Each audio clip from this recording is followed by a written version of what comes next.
question. Yes. I'm always thinking, I need to ask some questions, no questions coming. But recently many questions started coming and they're all in the same style. Like, I heard something, I heard somewhere, like devotees saying that they heard somewhere, etc., etc. But we never heard it from Srila Sridhar Maharaj or from Gurudev. Yeah. So, wanted to ask you about these things. Like, for example, what is sin? Sin? Yes. What is, like, because Avadhuta Maharaj very often, he says in his lectures, he says a very beautiful conception of sin. Like, very, I mean, like, not a beautiful conception of sin, but, I mean, like, it's a very nice idea. He says that sin is something that separates you from divinity. So, is it Srila Sridhar Maharaj idea or Avadhuta Maharaj idea? On that specific point, maybe he's saying that's I think that can be supported, because Srila Guru Maharaj, one of the things he will say is, what makes something sin is intent. Right? He says the seat of karma, I'm going to deal with karma because it's connected to so-called sin. Sin's just a peculiar word, pa in Sanskrit. But this is the point he's made at different times, that the seed of karma is in the mind. And I'll just give you an example I use, is that when they're establishing criminality, when someone's committed a crime, so they're trying to determine whether or not it's actually a crime or not. Because there's literally what happened, but that's not enough, just literally that something happened. They need to get at the heart of the matter, which was what was the intent of the person. What was in their heart and consciousness when some particular act was performed. And so they use that word intent, what they sometimes call criminal intent.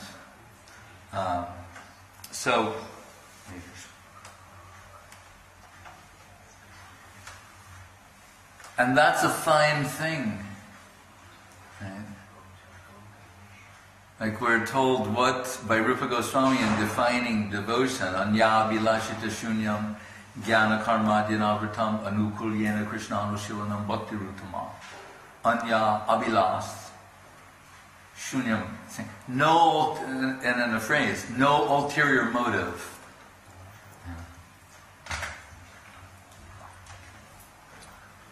We're just having a discussion about Kana, Kamini, Pratishta. So these are the three things that are enemies of the devotee. Wealth, women, in this sense, sexuality, name and fame.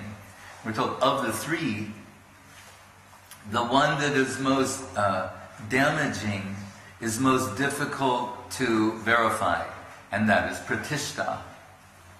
Kanak would be obvious, Kamini is obvious, but Pratishta, and in this sense, what do I mean by Pratishta? Self-establishment. What is my motive for why I'm doing something?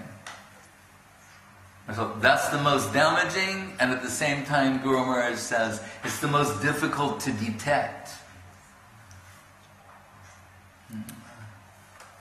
Why someone is doing what they do.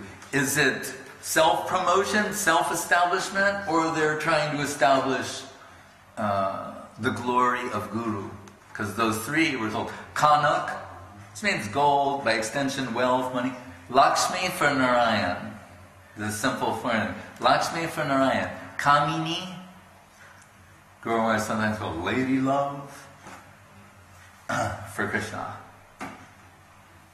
LL Krishna. Right? And Pratishta for Gurudev. Kanak, Lakshmi for Narayan, Kamini for Krishna, Pratishta for Guru. What does he say? And his famous song, Vaishnava K, Saraswati Thakur, uses some very strong language to condemn Pratishta. Kanaka Kamini Pratishta Bhagini. What does Bhagini mean? Which? Bhagini like tiger. Oh, tiger, excuse me, that Bhag, yeah. Like a devouring tiger, and then he says some other things. Yes. But Vaishnavi Pratishta Tate Koro Nishta. So, now, and this matter is not so easy. We can say certain things may be very clear, but the nuances, the subtleties of this are then again another thing. So we hear from Srila Guru Maharaj that he said Bhaktivinoda Thakur went for a walk in the sky. He said he was taking Krishna Nam and he went for a walk in the sky, in the subtle world, while he's taking Krishna Nam. And he came upon a gathering where Mahajans were discussing the Apichet Suracharo sloka of Bhagavad Gita. And on this point of Ananya Bhak, what is an unalloyed devotee? Because it says, Apichet Suracharo Bhajate Mam Ananya Bhak. Sadur eva samantavya samyag vyavasito hisa. So surachar means, su-durachar. So very bad, what is that? Abominable. Something objectionable to the extreme. And here in this sloka, saying that the Ananya Bhak is not marred by this.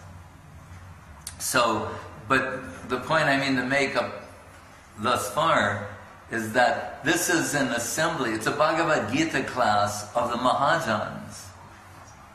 Right? Like Swayambhur, Naradakshambu, Kapila, Kapilo Manu, Narada, etc. So these Mahajans, they're also discussing the fine points, the nuance of what does it mean? What is sin? What is not sin? So Guru Maharaj says the key is in the next sloka that follows, and Bhaktivinoda Thakur's, they think, it's saying that the requirement is Ananya Bhakti, exclusive devotion.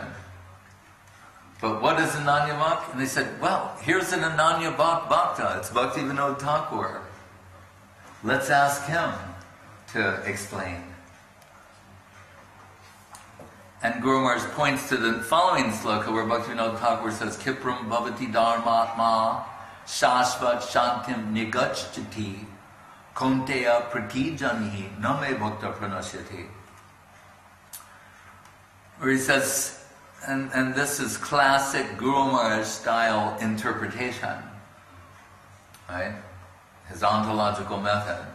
Kipram bhavati dharmatma, saying, if sadur eva samantavya, even if you see a devotee do something wrong, if you can maintain your faith and see him as sadur eva samantavya, emphatically, thinking whatever he saw does not cancel his position, then kipram bhavati dharmatma. you'll advance in the dharmic plane. Because Guru Maharaj points this out on the basis of Bhaktivinoda Thakur's explanation, that here's the 2 points. An Ananya Bhakta, what qualifies you to be that? And what's Dharmatma? So, if Ananya Bhakti means Sarva Dharmam Paritajamamekam Sharanam Braja, he's already given up all conceptions of Dharma and taken exclusive shelter of the lotus feet of Krishna. Sarva Dharmam. How can you say that that person will again become dharmic? By the nature of his Ananya Bhakti, exclusive devotion, he's already Sarva Dharmam Paritaja. So he says it cannot be a reference to him, but rather it's to that observer who's making an observation, told, if you, in spite of what you see objectively, if you can see the subjective aspect, their devotion, then you'll be Dharmatma. It'll be good for you. Your position will improve. Interestingly, in some of his final words, Srila Gurudev said that, he said, everyone has some fault, something. Like that. This is classic Gurudev. And he's saying this actually after he expressed so many things, but then he's looking very affectionately at all of his disciples, followers, and friends, and his vast experience. And he said, everyone has some fault, something. He said, great or small, big or small, that is not the question. He said, but what is the question is devotional mood. And if someone has devotional spirit, then they must be respected as being a devotee, regardless of this fault, big or small. So, Guru Maharaj liked to take this to the extreme by quoting Bhagavad Gita, where he said, Nahanti, Hatvapi. It's the only place where the Chandra Bindu is on that L. Hatvapi sa imal lokan nahanti na nivadyate. It's the only place I've seen it. You can check.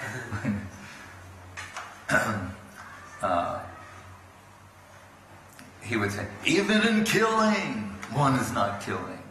Talk about sin. Ahang twang sarva papebhyo, sarva papebhyo, moksha ishamimas. He said in the time of Gaudiya Math, when some quarreling was going on, it reached feverish pitch, some man was killed. Maybe more than one.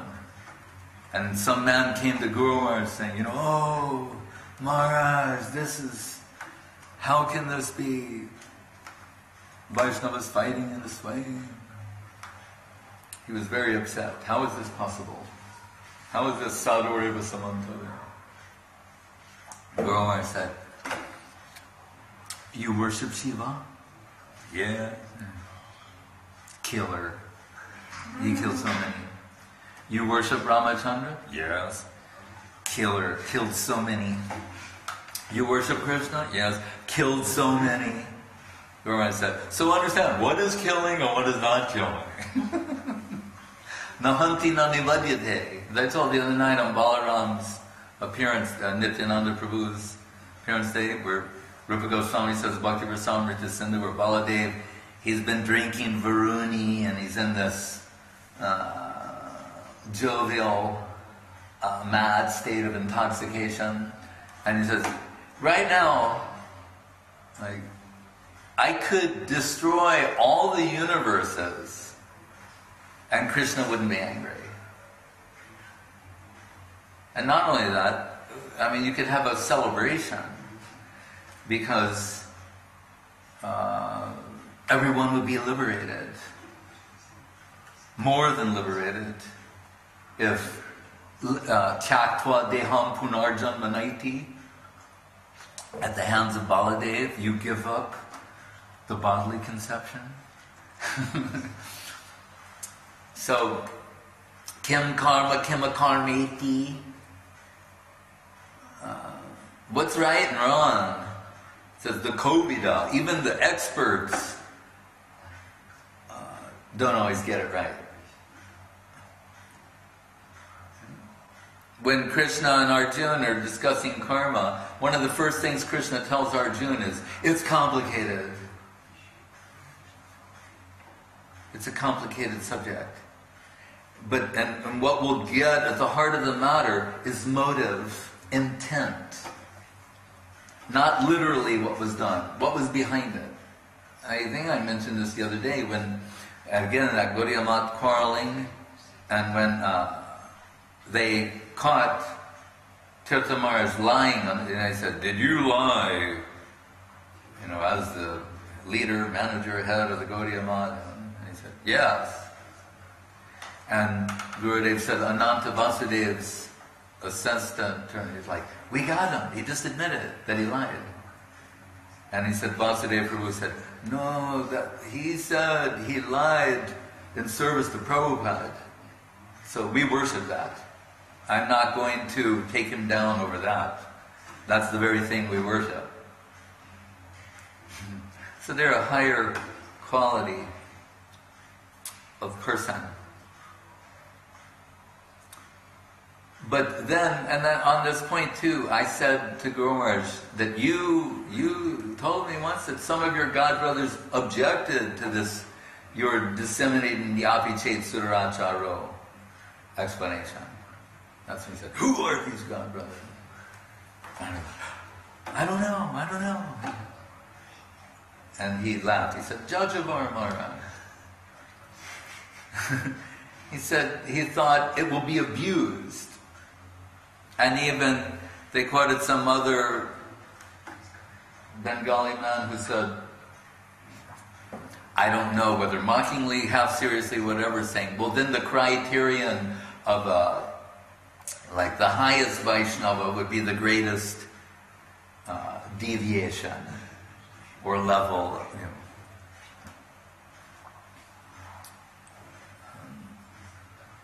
Parashuram and his mother Renuka don't want to go there.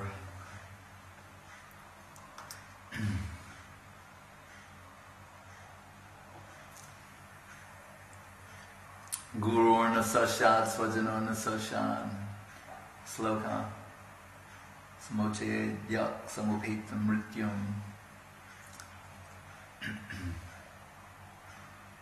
So Arjuna, if he is to abandon his duty on the battlefield of Kurukshetra, which sounds like he presents it initially as some very noble consideration. Actually, if he is to leave that position, he'll be culpable.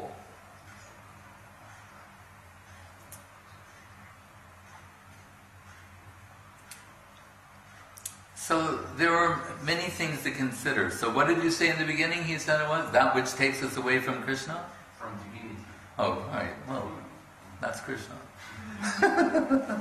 Yeah. So in that way, it's a good metric. But not that we can self-certify, give ourselves some certificate or exemption. As neophyte devotees were wont to do, and especially in the beginnings of the Krishna consciousness movement around the world, everything was being justified because we're doing it for Krishna. I'm doing it for Guru, I'm doing it for Krishna. But is that really true or not? We're back at the what the intent is.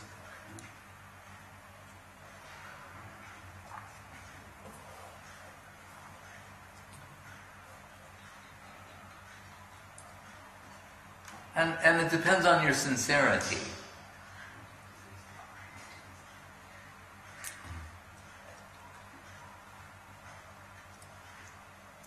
There's also the sloka in the Bhagavad Gita about misbehavior, around the Yad Yada Chariti Shrestha sloka, and that section, about misbehavior, setting a bad example for those in a lower position, to mislead them.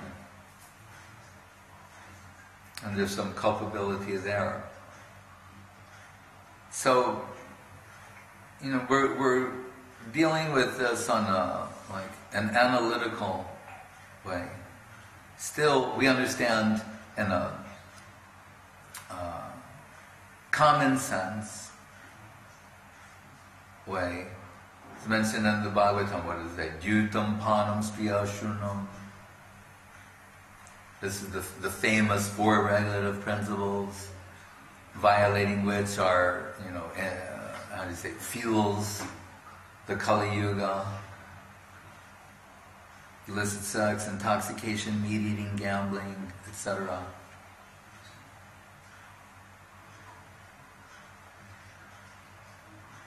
Some things are obvious. But even on that point, Guru Maharaj gave an example. He said, when people were asking him about intoxication, and again, this is not something to abuse, but just to make a point. He said, suppose there is a man, he follows all these regulative principles, but he has no connection with Guru, Gauranga, Radha Govinda.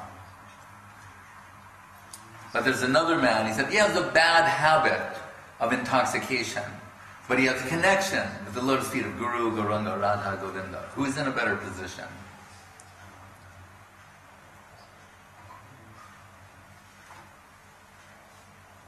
And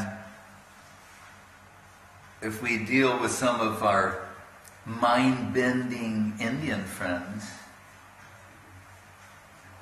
they used to say, there is one man, he's at the Bhagavad Gita class, but he's thinking of the prostitute. Another man, he goes to the prostitute, but he's thinking of Gita.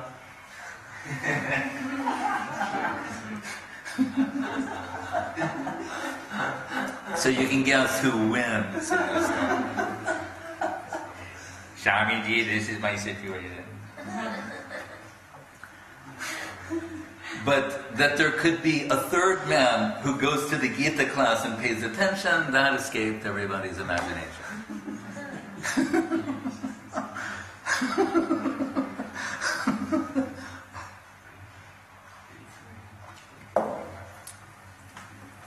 So that's why we hear words like abuse, right? Guru Maharaj is always boiling it down to Nahi kalyana krit kastya durgatam tatagachati, saying sincerity is invincible. If we're insincere, no one can save you. No one can help you. I mean, unless you get your teeth kicked in by Vrindavan Das Thakur.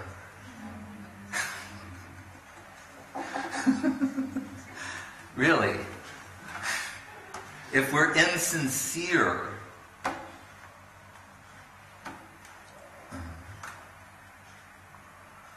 and on the inverse, if you're sincere, then even as Gurudev said, everyone has some fault, something, big or small, that is not the question. You want to call it fault, sin, any synonym you like. There's a place, and Krishna's parting instructions to Uddhava. Parting, he's leaving the world. It's the 11th canto, the Uddhava Gita. I'm using that, I'm qualifying that expression, parting instructions.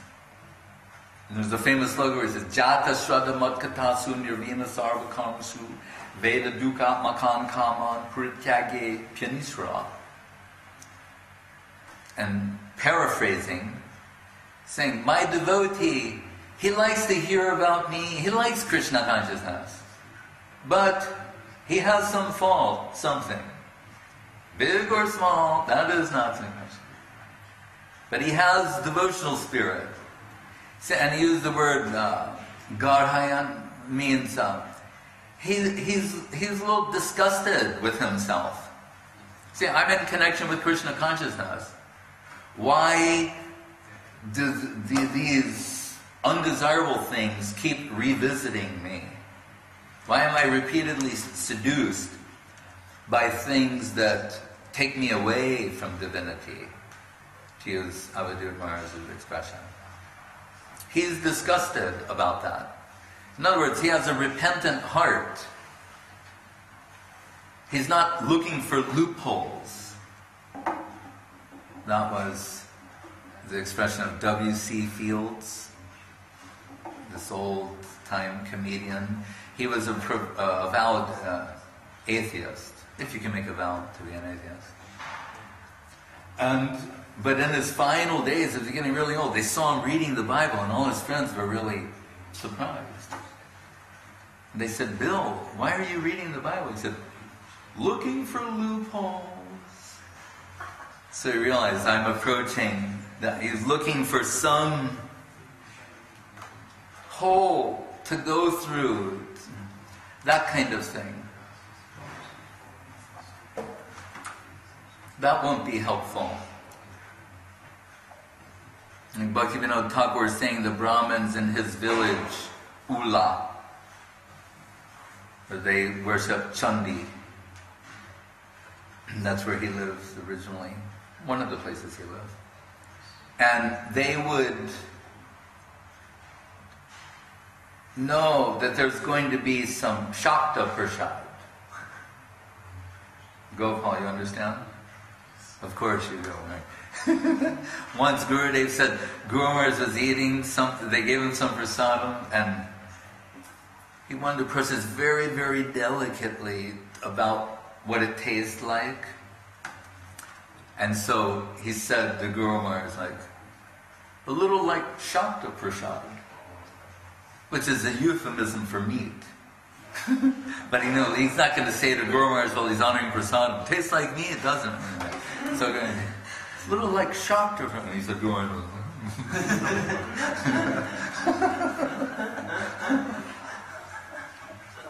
So that's what Shakta Prasad means in this context. So Bhaktivinoda Thakur mentions Brahmins. Remember, Brahmins know all the loopholes. They know all the good stuff, and they know how to get around things too. Like Shukracharya, you can lie. Lying, this is, when he tells Bali Maharaj, Bali Maharaj, Vamandev is before him, and Shukracharya recognizes that he's Vishnu. So rather than, having a little kirtan and a celebration, he's realizing we're in trouble. He is Vishnu. In 3 steps, I've read the Veda, it says, he of mighty stride, is this not, Trivikram? In 3 steps, he's capable of taking everything. So, as a Brahmin, he knows there are certain situations where lying is not forbidden. It's not a sin. You're not culpable. What's an example? Like telling jokes. Right? Many jokes, they're based upon lies. The premise of a joke is a lie. I'm not going to start telling jokes right now. But I think you get the point. They're based on, so lying and telling a joke. Or if your life is in danger, lying to save your life or your family, there's no sin. It's not culpable. I say also, lying to women to bring them under control is not a sin.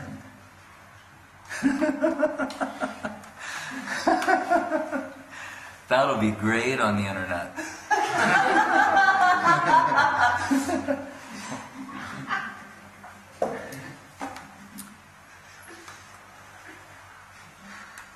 It's in the Veda.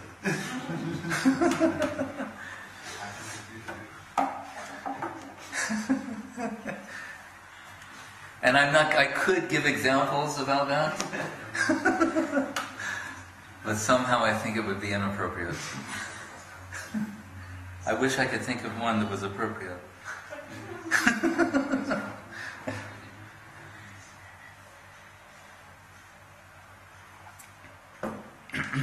So there are different instances where lying is not a sin or culpable. So he's saying he's about to take all of your wealth. So in the protection of your wealth, you can lie. So anyway, that's Shukracharya. Bhaktivinoda Thakur says in his village, the Brahmins knew when the this particular time of the month, when goats would be offered to Chandi and there'd be the Shakta Prasad. So in other words, what he means is saying is, if you talk to them, they're not eating meat. Well, we're taking prasad. That we're taking prasad.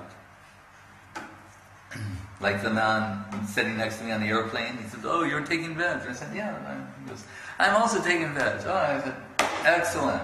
He goes, "I'm also taking non-veg."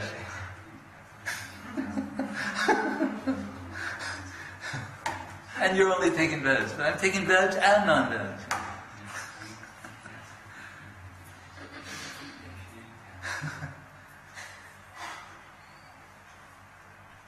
So the Brahmins, they know at this time, if they're strategically positioned in a particular place, they can take the prasad, the Shakta prasad. So intent, motive, ulterior motive. What is the reason behind these things?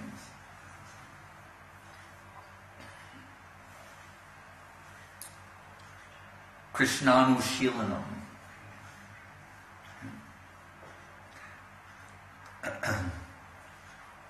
Sometimes we think Krishnanushilana means doing things that I like to do for Krishna. That's Krishnanushilana.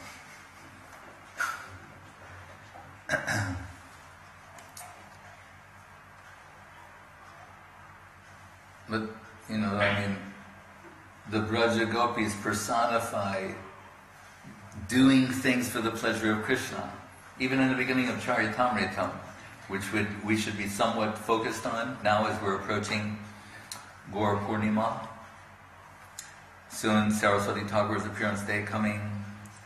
And did we have Advaita already? We had Advaita Acharya Nityananda Prabhu, Saraswati Thakur, then Madhavendra Puri, Narottam Thakur a few days back. So it's all going towards Gaura Purnima.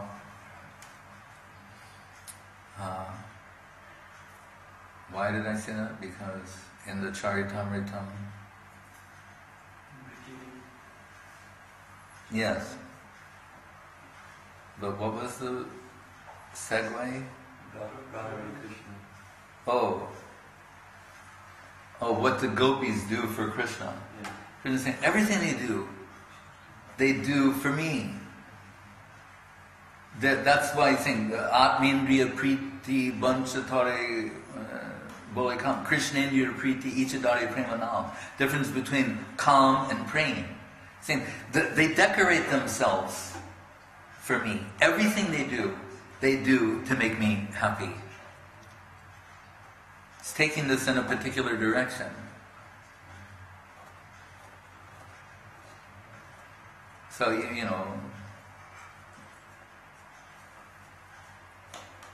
in the Gita, it's inconceivable to us, but, we're told, Guru Maharaj says, Sanatana Goswami says, Balaram, he is performing Rasa Leela, and from his heart, it's an offering to Krishna. And he has the power, the Bhagavad commentators point, he brings Krishna to the gopis. He's Baladev. Just as Nityananda can bring Mahaprabhu, Balaram can manifest Krishna. They're so happy, and the depths of their separation, they're dancing with Balaram and Krishna appears.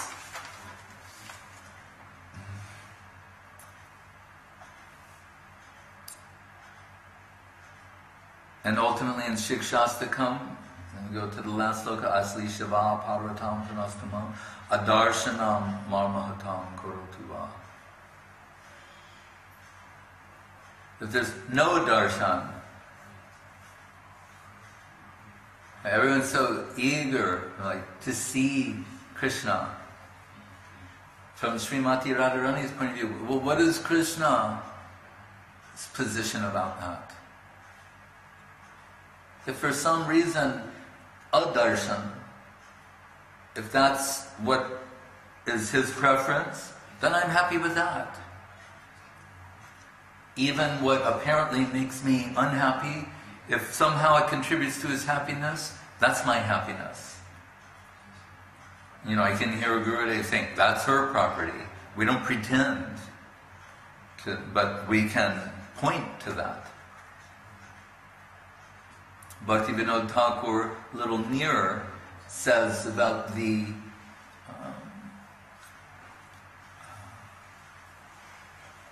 struggle, or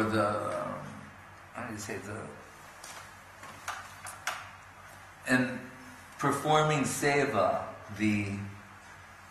what's the word?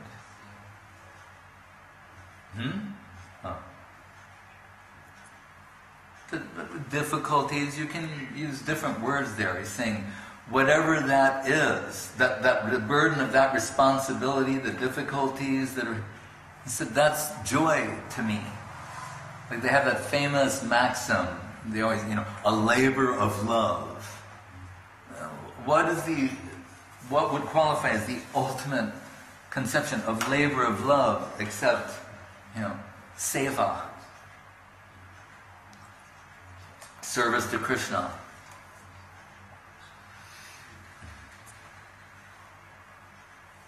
And in that slok, it's also paraphrased, if making me broken-hearted is for Krishna's pleasure and happiness, then let it be.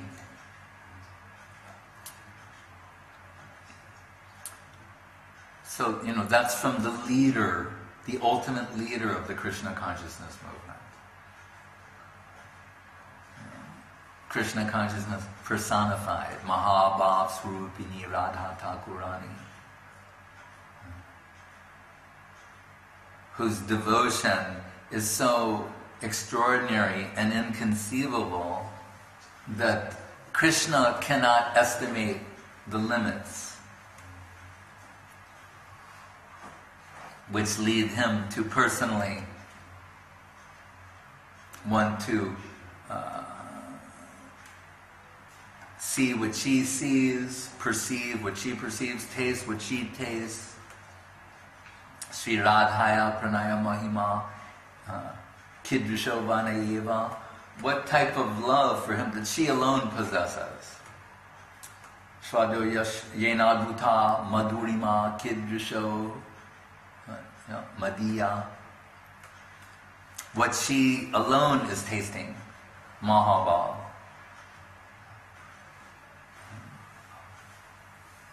Next line is Tadbhavadya,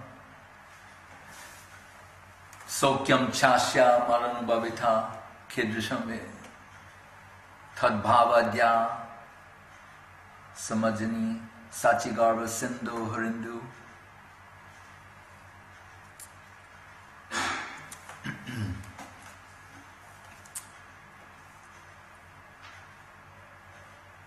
So the ultimate enjoyer, Adi Purusha, Krishna, Govinda,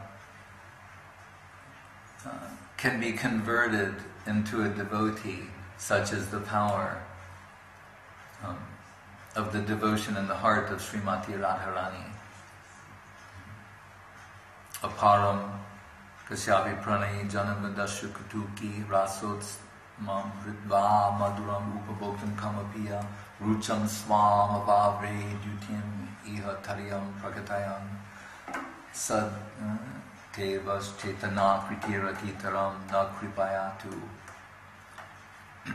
Rupa Goswami in the Chaitanyastakam. where Krishna's Kaviraj says, this sloka, what I'm giving in the beginning of this book, these slokas, whether it's number 5 and 6, I forget their numbers, I think so, 5. He said, this verse of Rupa Goswami, in case you can't accept what I'm saying there, then accept it from Rupa Goswami. Those two are in one here from him. This verse combines what's being said in those two about the descent of Sri Chaitanya Mahaprabhu.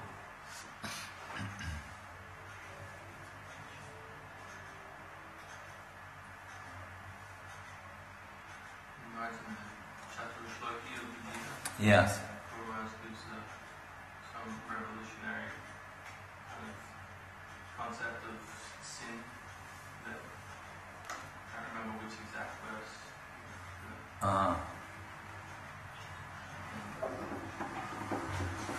Which one?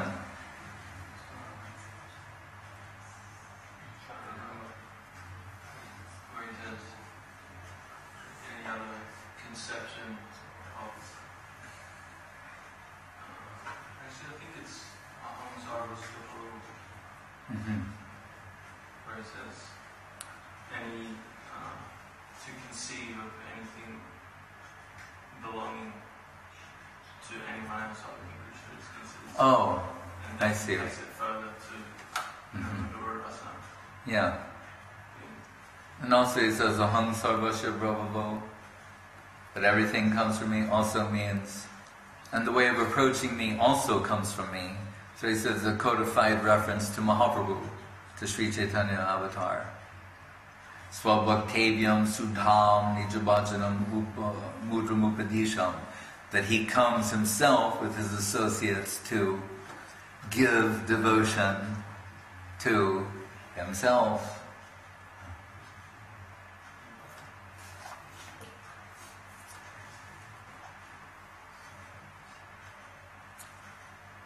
I mean, I think the external concept of sin, don't need to dwell a lot on that. It's fairly obvious in different ways.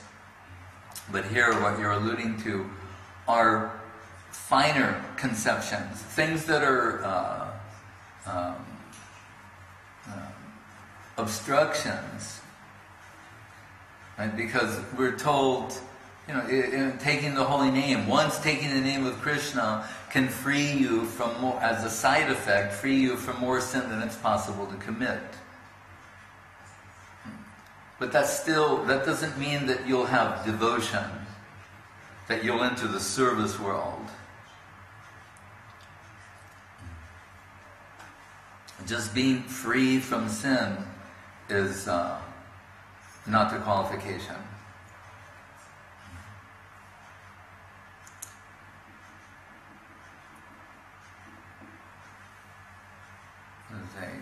That Krishna Varnam Tusha Krishnam Sango Pangashtra Parshanam Yagye Sankirtana Praye Janti Sameda Sampat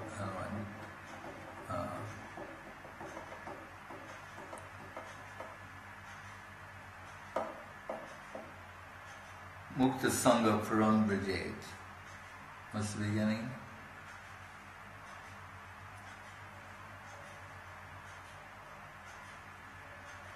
Huh? Mukta Sangha Param Brigade. It's the other Sankirtan sloka. Is it the last one? Nama Sankirtan? No. But that's good too. Nama Sankirtanam Jasya Sarva Papa Pranashanam Pranamo Dukkha Samanas Tam Namami Harim Duram. Krishna's Babaji Maharaj loved that sloka a lot. What was it? That's it. Kaler Doshini De Rajan Asti Heko Mahagunaha Kirtanad Eva Krishnasya Mukta Sangha Paramride. You get free from the negative side, which is not the full thing. Free from that, and give an entrance. Paramride. Brajate. Braja. Brajate. And entrance into the positive plane.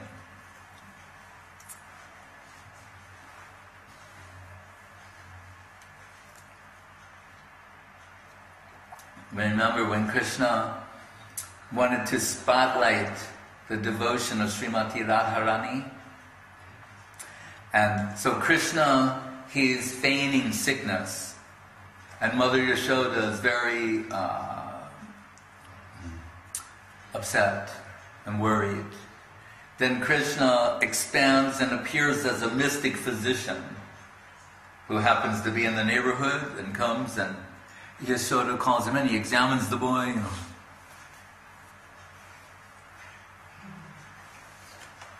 He's very ill, but I know the cure. What?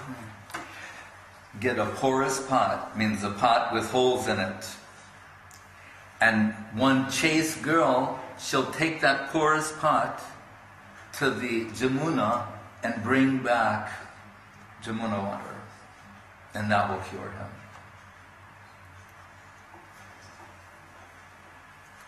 So then Yashoda is searching, we need a chaste girl to go take the pot with the holes in it to the Jamuna and bring, and everyone's thinking, wait, but if the water comes out, then everyone will think I'm not a chaste girl. So she's approaching different, everyone's denying. They're thinking, how is this possible? Go to the water, the Jamuna with a pot with holes in it, and we pick up the water, and if the girl is chaste, no water will come out, and then bring that back, and that will cure Krishna? No one agrees. And as Srila Guru Maharaj said, then Yashoda is saying, is there not a chaste girl in the whole of Vrindavan?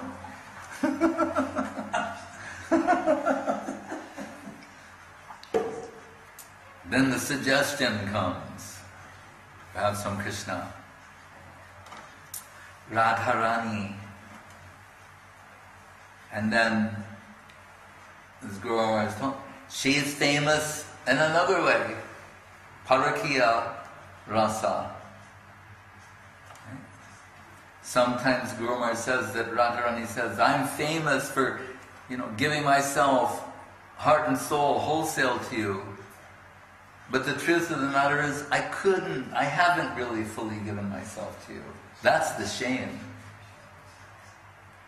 If there are those foolish enough to think that there's some infamy for giving yourself to Krishna, she's saying the real sin is I haven't given myself to you fully. But Krishna suggests Radharani.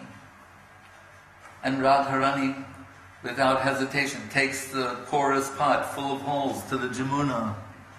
And she lifts it up, not a drop of water comes out. And then she brings that. So what is chastity? What is not? Krishna wanted to put the spotlight on her supreme devotional position.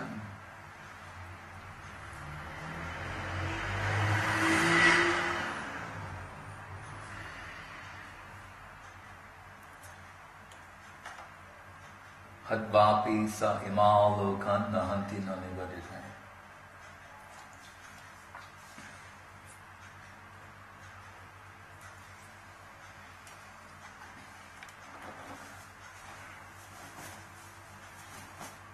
Remember Yudhisthira Maharaj, who's like, you can say, honest to a fault, to dishearten the enemy. Krishna tells him to tell a lie, to say Ashwatthama is dead. And everyone knows Yudhisthira Maharaj doesn't lie, ever.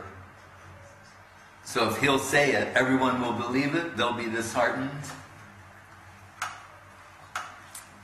And we're told, Yudhisthira Maharaj, up to that point, his chariot wheels never touched the ground. They're always a little off the ground.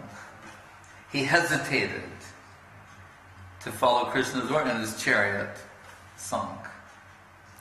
But there was an elephant, Ashwatthama, nearby, who had died. So they found a way out. You can say, Ashwatthama is dead.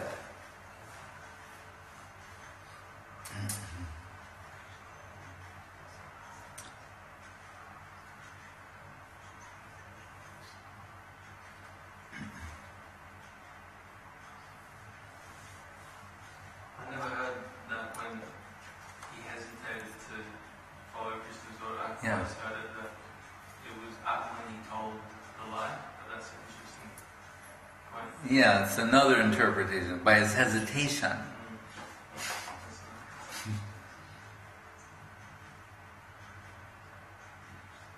Arjapatam Chihitva. The gopis, why are they being praised? Asamaho charanenu jishamahangsam vrindavane kimapi gumalato yadushtajam swajana arja patam chihitva. Arjapata means the path of the Arjans, the Vedic way, the ultimate morality. Saying they crossed over that hitva, they gave that up to come to Krishna, whatever the consequences might be. But it has to be real.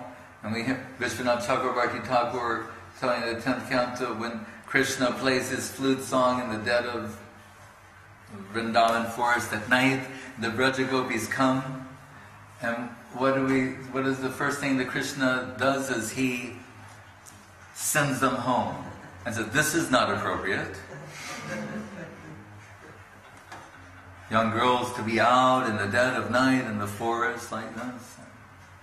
What would be the justification? And he's showing in many different ways, trying to convince them that to go home. And you can factor in many things in consideration of that, but to achieve that position and to be what they feel is being rejected by Krishna. And there's a famous sloka of being rejected. They bow their heads down and tears start pouring down their eyes. And what are they thinking? Vishwanath Chakravarti Thakur says that they know that Krishna is controlled by prema. And since they're being rejected, their understanding is they don't have prema. They don't. No prema gandasti dharapi meharo. They don't have a drop of love for Krishna. Because a drop of Krishna prema can control Krishna. So they don't have a drop of love for Krishna. And they're thinking, why did we give up all of these things? The morality, the strictures of the Vedas, the going against the will of our parents, husbands, family, etc. If we don't really have love for Krishna, that means there were ulterior motives. It was mundane. They're the highest devotees, and they're thinking that way. The highest devotees question their motives. They subject themselves to that type of scrutiny. They're not thinking, oh, everything we do is for Krishna, everything we do is for Guru. No, they're the highest devotees, and they're doubting their sincerity. They're doubting their motives. That's why they're, Kamandatama Prem Nirmala Bhaskar. The Krishna Prem in their hearts is as bright as the sun. Krishna's testing them, pushing them. He wants to go into a deeper region of the heart, where a superior quality of Krishna Prem resides, to taste that substance. That's why he's behaving with them in an apparently cruel way. And even in the life of the aspiring servitors, there's some parallel there. What we interpret, we may misinterpret, is actually something, some circumstances, events, something we hear. It could be so many things. It's not meant to destroy us, but rather to push the heart to a deeper level of consideration, to achieve a greater depth of love and affection. As Guru Maharaj said, if you think that you have Krishna consciousness, he said, you're finished. He didn't say, oh, that's unhealthy, you shouldn't be he said, you're finished. He said, but if you think, I have nothing, I have none of that divine substance. Of what I can properly estimate, from what I've heard from Sadhu, Shastra, Guru and Vaishnava, I have nothing. I'm going in the wrong direction. He said, but simultaneously, you can't give it up. This hopeless pursuit. He said, then you might just be a devotee. Have no other shelter, no other place to go, no other concept.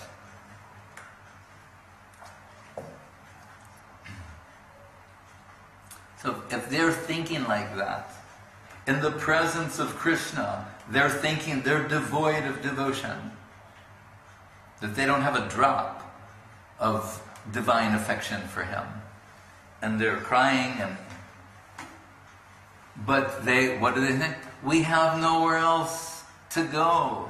We already gave up everything for you. Goptritre Baran. Guru Maharaj says, Jiva Goswami singles this out as like of the six. This is what is the most important aspect of surrender.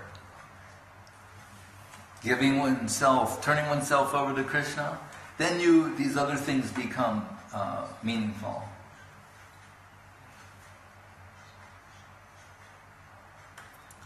So when Uddhava comes to them with Krishna's message to relieve the pain in their hearts of separation, and Vishwanath Chakrabarti said, they use the word adhoksaja, and he gives a new meaning of it, because than we generally hear, because aksaja also means the eyes, and he said here aksaja means, Uddhava says, close your eyes.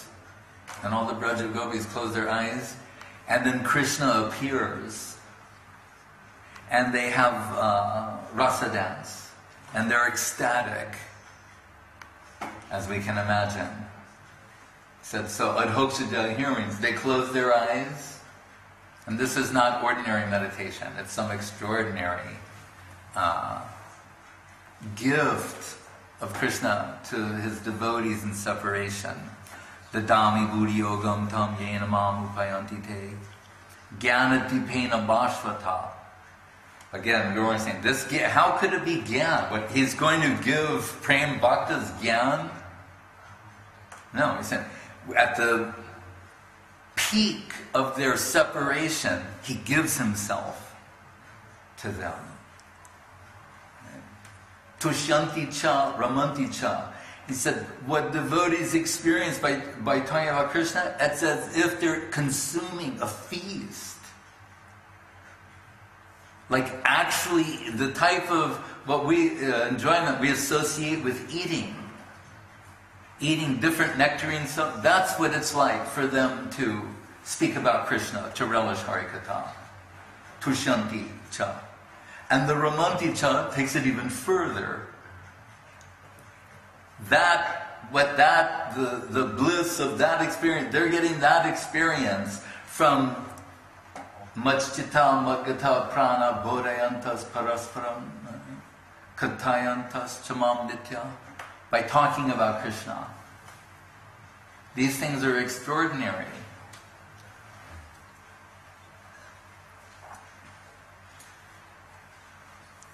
No wonder they have no interest in anything else.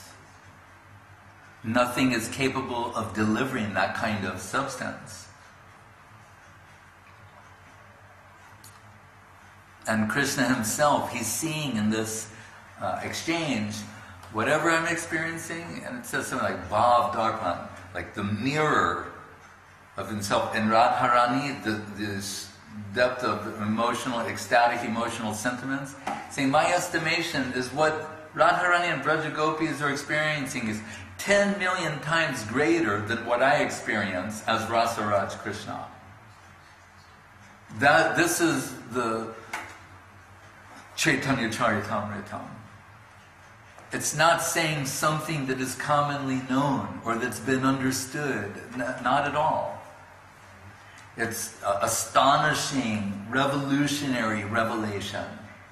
So the Guru Maharaj will say, the greatest book to have ever seen the light of day in all time, all space, and all creations. This type of candid revelation of Krishna, that what they're experiencing is 10 million times greater than what I'm experiencing. And I want to taste that.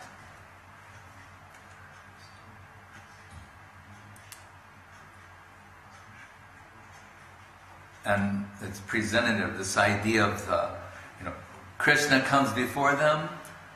They're already perfect, but they're so happy and ecstatic to see Krishna, they become more beautiful. And then Krishna, seeing the increased beauty of Radharani and the Braja Gopis, it makes him more beautiful. Then they observe that Krishna's become more beautiful. That makes them more happy and more beautiful. And then Krishna, in this way, there's this infinite competition of ever-increasing depths of beauty, love, charm, sweetness, ecstasy. This is what we're told is there.